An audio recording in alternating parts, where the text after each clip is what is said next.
So, when you go to a new clinic for the first time? Oh, yeah. The infamous waiting room clipboard. Right, exactly. The receptionist hands you this thick 4-page intake form, Mm-hmm. and you sit there in those uncomfortable chairs just flipping through it. Usually with a pen that barely works. Yes. You're filling out your insurance details, your emergency contacts, and then you get to the section about your actual medical history. And staring back at you is this tiny, maybe a 1-inch rectangular box. And all it says is, describe your symptoms.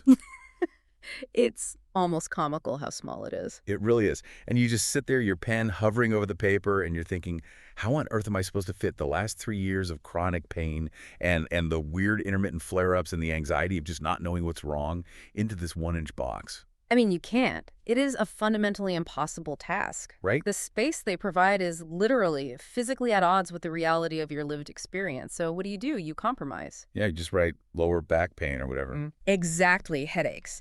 Because that is the only data point the geometry of that form will actually accept. You end up reducing this complex, massive human struggle into a tiny 2-word binary.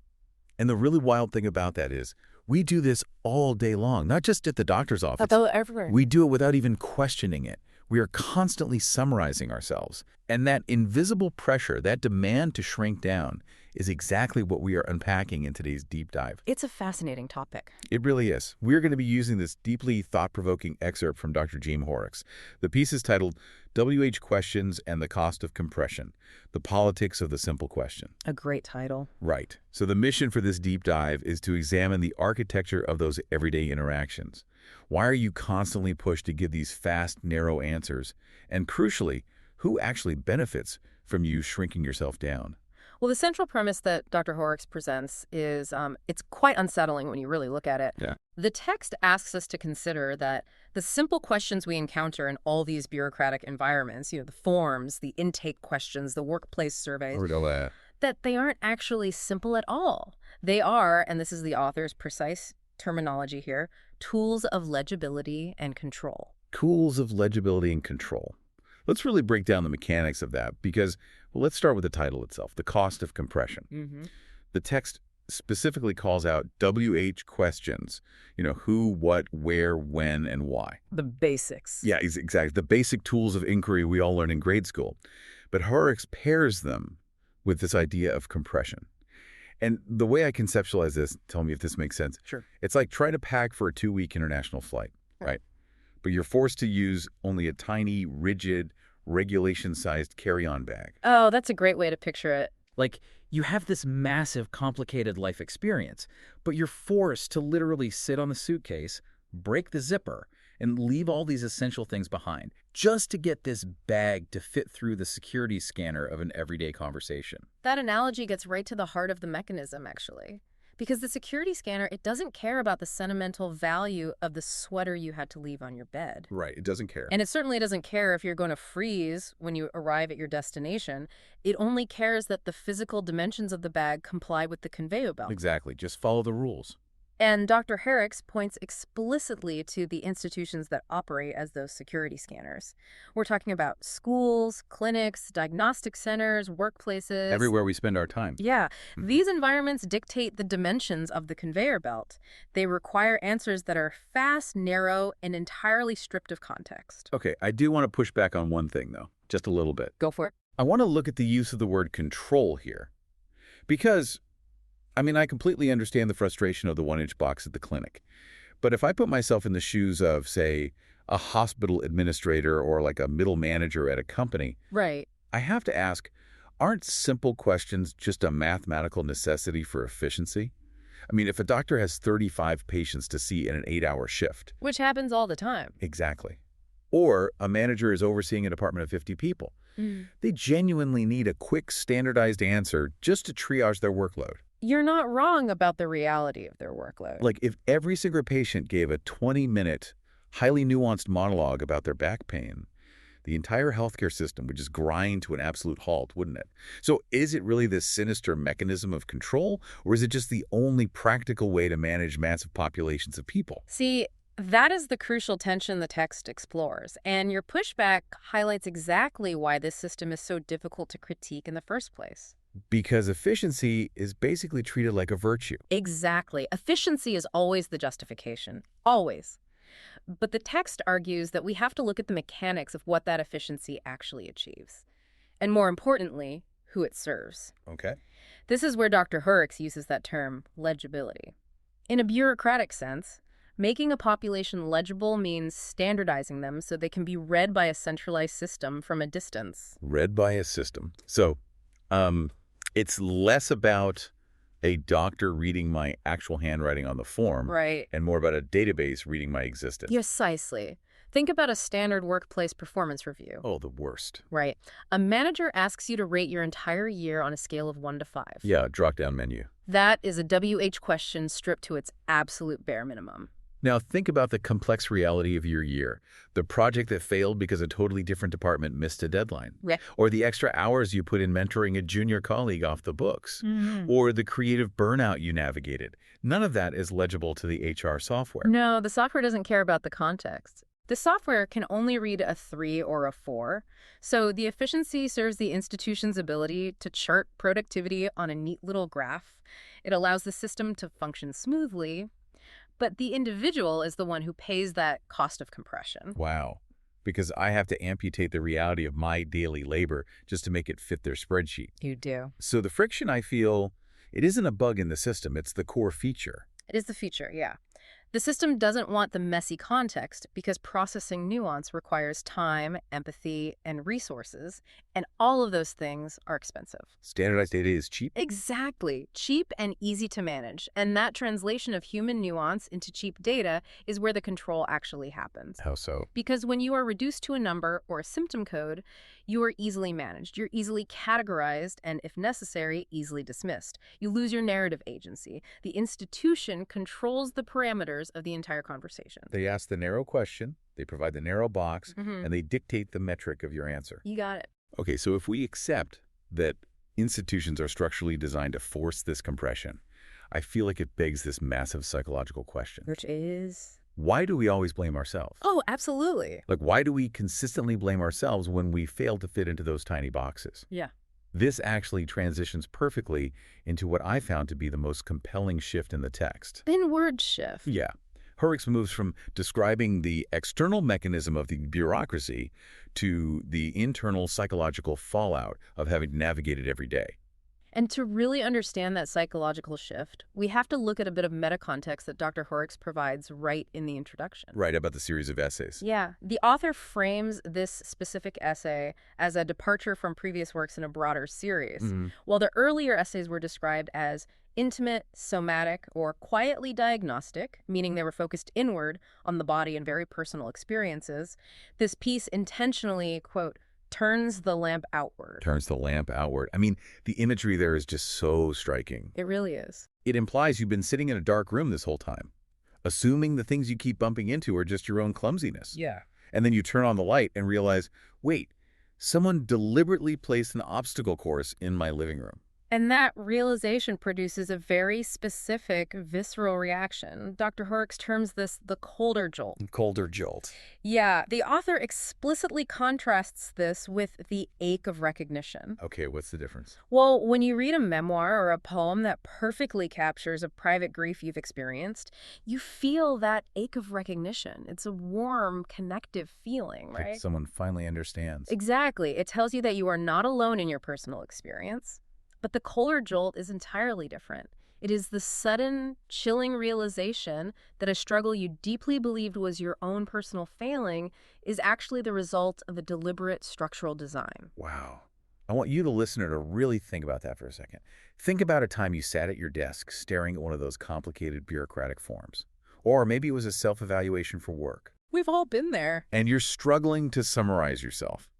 You're trying to figure out which drop-down menu best describes your career trajectory or your health status. Yeah. And literally none of them fit. None of them. And the internal monologue is almost always, why am I making this so difficult? Why can't I just be normal? Why can't I just be concise? Everyone else seems to navigate this just fine. I guess I'm just bad at communicating. We immediately internalize the friction. We assume the failure to answer a simple question simply means we are deficient somehow. Right. But the profound revelation of the colder jolt is that the clinic, the school, the corporate hierarchy, they were never designed to hold the full weight of your humanity in the first place. That's powerful. The failure is not yours. The friction you feel is actually the violent act of a rigid structure attempting to compress you into a legible data point. It's a staggering paradigm shift. I mean, to suddenly perceive the invisible architecture of control around you, to realize that your struggle to articulate yourself isn't a lack of vocabulary, but a refusal of your complex mind to be flattened. It induces a kind of systemic vertigo, honestly. It totally does. When the lamp is turned outward and you finally see the bars of the cage, the sheer scale of the bureaucracy can be completely overwhelming. It's a really heavy truth to carry. Which is what makes the author's next move in the text so crucial. Yeah, let's talk about that. Dr. Hoerricks doesn't just drop this massive systemic critique on us and walk away. Right in the middle of the text, there is a sudden tactical shift in tone. It's so unexpected. The author pauses the academic momentum to offer very literal physical instructions to the reader. The text calls it a gentle note. A gentle note. Yeah. Dr. Hoerricks basically interrupts the analysis to say, if you are feeling that colder jolt, if the weight of the systemic realization is hitting you right now, quote, pause, stand up, shake out your hands, put the kettle on. I have to admit, when I first read that, my cynical brain kind of thought it was a bit of pop psychology. Oh, sure. Like a kind of unearned self-help breather right in the middle of a dense essay. Yeah. But looking at it through the lens of what we just discussed, it's actually a highly strategic maneuver. It is entirely strategic because analyzing systemic control triggers a very intense somatic response in the body. Yeah. Your heart rate elevates. Your cortisol spikes. You feel trapped. So the advice grounds the reader back in their immediate physical reality. And the text explains exactly why this physical reset is necessary. Dr. Hoerricks writes, "These pieces are not written to trap you in analysis. They are written to help you notice the room." That distinction is everything. The distinction between being trapped in analysis and noticing the room is the absolute linchpin of this entire philosophy. Let's dissect that a bit. Being trapped in analysis. When you suddenly perceive how pervasive these demands for legibility are. How they infiltrate literally every medical appointment, every classroom, every workplace. Right. It is incredibly easy to become paralyzed by it all. You can spend all your energy mapping every single injustice of the system, endlessly analyzing how the corporate structure strips your context to the point of complete and utter despair. And crucially, a paralyzed person is highly convenient for the institution. Well, incredibly convenient. If you're burned out from just analyzing the maze, you aren't going to challenge it. You're eventually just going to comply out of sheer exhaustion. Exactly. So being trapped in analysis basically becomes its own form of compression. Yeah. You shrink your life down to just staring at the problem. That is a brilliant observation. Paralysis serves the system perfectly, and this is exactly why Dr. Hoerricks advocates for noticing the room instead. So what does noticing the room look like? It's an entirely different posture. It's stepping back and mapping the architecture, not to despair over it, but to navigate it. You see where the walls are. You see where the rigid forms and the narrow questions are placed. Once you see the obstacles for what they actually are, tools of control rather than reflections of your own worth, you can figure out how to walk around them. It fundamentally changes your relationship to the friction. Yes. Which brings us to the author's instruction to enter this one lightly. Yeah. Because Dr. Hoerricks clarifies that the politics of the simple question are not light at all. They are incredibly dense and consequential. Heavy stuff. But the text offers this beautiful framing. Heavy truths sometimes travel better when they are carried by curious hands. Curious hands. It is a concept that demands we shift our analytical posture completely. Right. If you try to hold the reality of institutional compression with pure rage or just a sense of victimhood, the sheer weight of it will crush you. It's too much. But curiosity acts as an intellectual buffer. It creates a necessary distance, doesn't it? I mean, imagine sitting in that clinic holding the clipboard with that 1-inch box we talked about. Right. Instead of feeling anxious that you can't summarize your pain or feeling furious that the doctor doesn't seem to care, you look at the form with curious hands. You examine it. You think. Look at the mechanics of this document. Look at how this massive hospital system has engineered this piece of paper to process complex human suffering into a basic billing code. How fascinating. Exactly. You are still acknowledging the reality of the compression, obviously, but you are observing the system rather than just being crushed by it. That distance preserves your agency. It allows you to maintain your sense of self while operating within an environment that was literally designed to diminish it. You recognize the transaction for what it truly is. So we understand the mechanism of compression now. We see how institutions force legibility. We've examined the psychological colder jolt of realizing this is a structural, not personal failure. And we discussed the tactical necessity of noticing the room with curious hands to avoid paralysis. So where does this analysis ultimately lead us? What's the takeaway here? It leads directly to the subtitle of the piece, actually, where Dr. Hoerricks states that refusing to shrink may be more political than it first appears. Refusing to shrink. This is the culmination of the entire argument. Once you see the system, you have a choice in how you interact with it. Refusing to shrink. It sounds a bit abstract, but in the context of our conversation today, it's a highly tangible act of everyday defiance. Very tangible. The entire bureaucratic apparatus operates on the assumption of your willing compliance. It assumes you will voluntarily amputate your context just to make their spreadsheet work. Because the system relies on that cheap data to function. Right. When you refuse to provide it, when you refuse to compress yourself, you break the fundamental mechanism of the transaction. You introduce friction back into a machine that was built specifically to eliminate it. It really makes me think about what taking up space actually looks like in practice, like on a Tuesday morning. Yeah, the practical application. It might mean writing outside the margins of that medical form. Or literally stapling a second page to it. Why not? It might mean sitting in that performance review and, when your boss asks for a 1 to 5 rating, politely saying, you know, the nature of my work this quarter doesn't really map to a numerical scale, so let's discuss the narrative of what was actually accomplished. Which takes courage. It does. It's insisting on your humanity in a space explicitly designed for data points. It is an act of reclaiming your narrative. You are essentially telling the institution, I will not pay the cost of compression just to make your administration easier. I am not legible to your system, and I refuse to make myself smaller so you can process me. And that brings up a massive lingering question for me, a kind of dilemma that builds on everything we've unpacked today. Let's hear it.